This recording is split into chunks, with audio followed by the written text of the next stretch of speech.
I'm Figo from Group Days, and today I will present the audit findings for Backup and Restore module of the Supply Management Information System. So for Backup and Restore, I will be auditing if the system generates a backup file containing the complete database contents. Second, the system successfully restores the database to its previously saved state using the selected backup file. Third, only the specified file formats are restored in accordance with provided instructions. And lastly, the system displays a prompt or notification when an error occurs during the backup or restore process.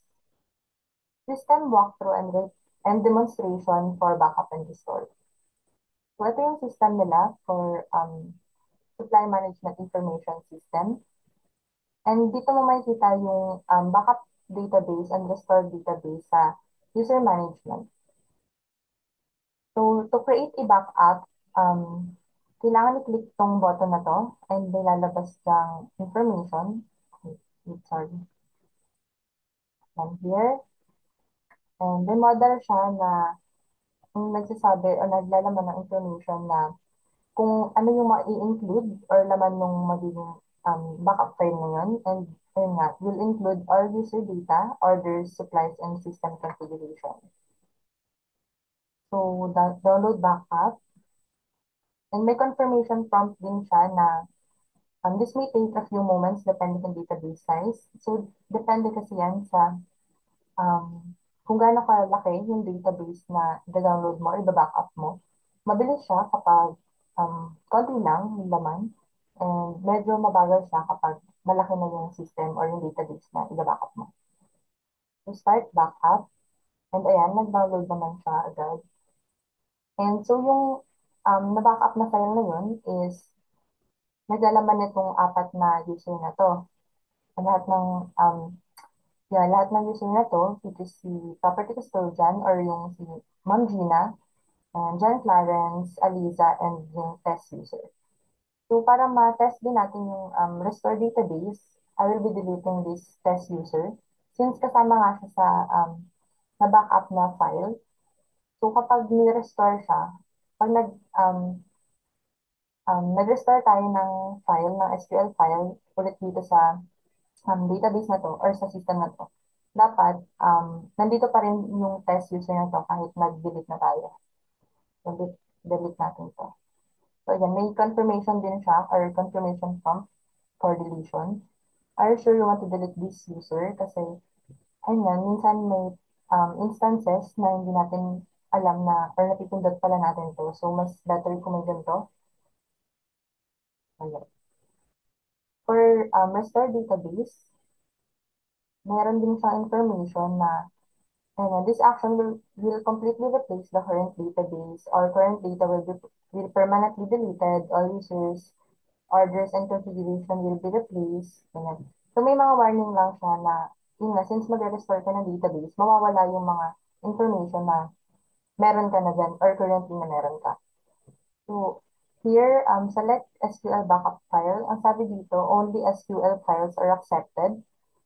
Okay, so try muna natin yung dinownload na backup kanina. Mhm.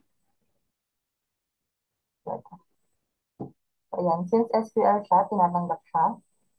Type restore database to confirm. So, medyo madami siyang confirmation, which is better para ma-secure natin yung database talaga ng system. And may another confirmation again na, or final warning na mare-replace yung current database na nung selected file. So, ayan. Ayun, so, hindi natin nakita ulit yung test user or yung test user na dinelete natin na included dun sa plus or dun sa backup file. So, I think hindi siya working for now. And, ayun. So, let's try ulit na mag-add naman ng hindi naman SQL files. Yung sabi dito, only SQL files are accepted. Kunwari, text file. And, ayun. inaccept niya, pero dito pa lang naman. So, let's try natin i-confirm na talaga to add. Selected backup yan. Final warning. Tingnan natin kung mag-error. So, hindi din siya nag-error. So, still, I think di talaga siya working as of now. And yeah. Next is the comments and suggestions. Backupping the database. The backup is successful generating and saving the database backup files. So, tama naman yung files na na-backup and SQL naman yung lumalabas and then yun yung it contains all the information, pati yung apat na user na dapat nandun kanina. However, yung restore function is hindi nag-work. So, the restore function does not performing as expected.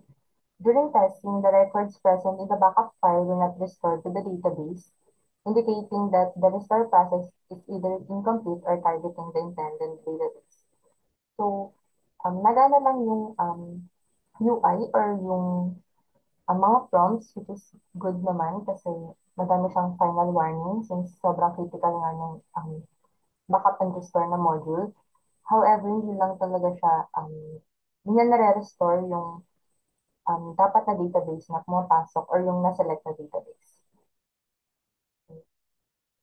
And that's all for backup and restore module. Thank you po. Thank you so much, everyone.